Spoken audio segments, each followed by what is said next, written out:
बिस्मिल्लाहिर्रहमानिर्रहीम। अल्लाहुम्मा सल्लि अला मुहम्मद व आले मुहम्मद। अस्सलामु अलैकुम व रहमतुल्लाहि व बरकातुहू। माह मई 2026 फल्कियाती एतबार से निहायत ख़ास है।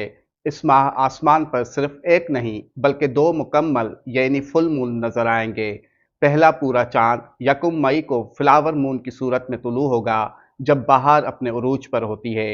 असल हैरत अंगेज मंजर 31 मई को बनेगा, जब दूसरा पूरा चांद ब्लू माइक्रो मून की सूरत में नमूदार होगा। इसे ब्लू मून इसलिए कहा जाता है कि एक ही कैलेंडर महीने में दूसरा पूरा चांद बहुत कम वक्फे से आता है, और इस साल ये पूरा चांद साइज में भी साल का सबसे छोटा पूरा चांद होगा, यानी माइक्रो फुल मून। नजूमी नुक्ते नज़र से एक ही महीने में दो पूरे चांद जज्बात, फैसलों और ताल्लुकात के बाब में अहम मोड़ की तरफ इशारा कर सकते हैं। पहला पूरा चांद किसी चलते हुए मामले को उरूज तक पहुंचाता है, जबकि दूसरा पूरा चांद अक्सर छुपी हुई कैफियत और मुकम्मल होने वाले चक्रों को वाज़ेह कर देता है। इस अहम फल्कियाती वाक़ये के 12 बुरूज पर क्या असरात होंगे, उस पर हम अलग से एक वीडियो में बात करेंगे। अल्लाह पाक बहके मोहम्मद व आले मोहम्मद आप सबको शादाबाद रखे, आमीन।